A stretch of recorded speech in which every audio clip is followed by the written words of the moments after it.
What's up everyone, my name is Josh and this is Josh Unboxed, and welcome back to the Daily Grind, a video series in which I talk about particular cards, plays, strategy, news, and how it affects the overall sports card market. In other words, I'm just trying to find a way to help us navigate through the craziness that is the sports card world of today, as well as to help us make much more sound purchasing and selling decisions. And today I kind of wanted to have a discussion and talk about my strategy for buying into the NBA playoffs, or buying to prepare for the NBA playoffs. You're seeing it right now where a lot of people are starting to focus on buying for the NBA playoffs. I mean, most times what you'll see is that right after the AllStar break, everyone is focusing now on the playoffs. And you can see that in the amount of people that are really looking for Kevin Durant cards, because Kevin Durant is really hot right now. He is the hot buy.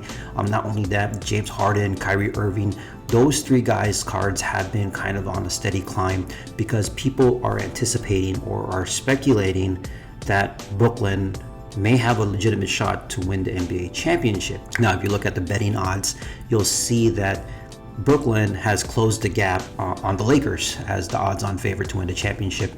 And because of that, a lot of people are starting to speculate and think that, hey, the Brooklyn Nets have a legitimate chance of winning the championship. So that's why we're seeing that going on right now. And then now you're seeing other people too trying to prepare for the NBA playoffs, buying on other players, maybe buying in Donovan Mitchell.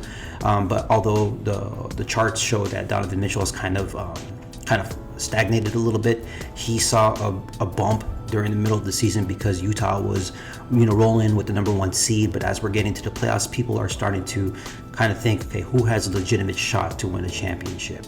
But one thing that is surprising though is the fact that Anthony Davis cards have stagnated as well. They're kind of flatlined right now. They haven't really jumped up quite yet, especially his Prism rookie card. So that may be a buying opportunity, but it really does depend on what your thoughts are on who you think is going to win a championship or who you think is going to perform well in the playoffs. Now, in terms of my strategy, I'm not going to look at anybody for the NBA playoffs. I'm not going to look at Anthony Davis. I'm not going to look at Kevin Durant. I'm not looking at Kyrie, James Harden. I'm actually going to look at players on teams that are not going to make the playoffs, or teams that are going to be eliminated from the playoffs. I think that's where a good opportunity lies, because most of the times these card prices will dip for these players. Now, the reason why I'm thinking this is because when you're buying into the NBA playoffs, you have to understand that you have a small window of opportunity. Right now, we're starting to see a run up on certain players like Kevin Durant. We'll use Kevin Durant, for example. You buy in on Kevin Durant now, right? As his prices are already coming up. Now, your opportunity to sell him, you're banking on him to make it to the finals, win a championship, because that's where you maximize your most profit. Now, like I said, that's a very small window of opportunity. You are heavily relying on that notion.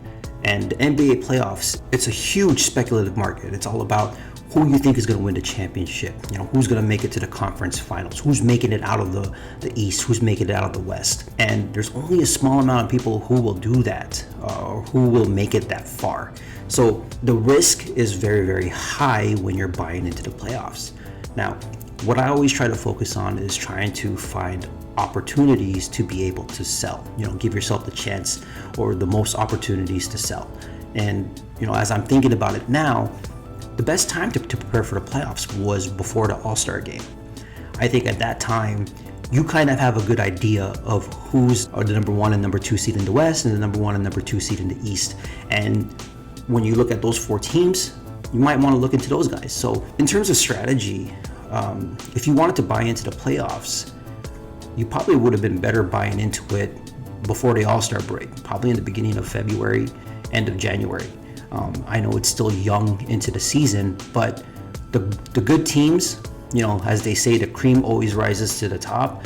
The good teams will be there, and you look at those great players, and that's when you should start looking into them to prepare for the playoffs. Now, during playoff time, my strategy is all about looking at guys that are not going to make the playoffs and teams that are going to get eliminated, because the prices will dip, and that'll present a good buying opportunity for next year.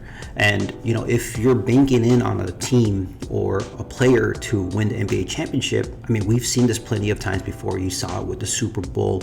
You saw it in last year's playoffs when a team wins a championship, but there's not really much improvement or much increase or growth in that player's card value. But we've seen it plenty of times. If you're planning on buying guys right now to try to bank on them winning the championship, it's basically championship or bust. But even if they win the championship, there's no guarantee that their cards will increase in value after that.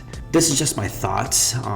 Like I said, my strategy is to focus on guys that are not making the playoffs or guys that have been eliminated to prepare for next season. Now that will be more of a long-term hold, but you're giving yourself plenty of opportunities to sell along the lines.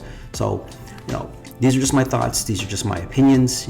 If you guys found some value in this video, go ahead and hit the thumbs up button. If you haven't yet, please consider subscribing. I like doing these videos on a daily basis, whether I'm talking about particular card plays or talking about different strategies on how I'm thinking and how I'm preparing for certain times. And with that being said, thank you guys for watching, and I'll see you guys in the next video later.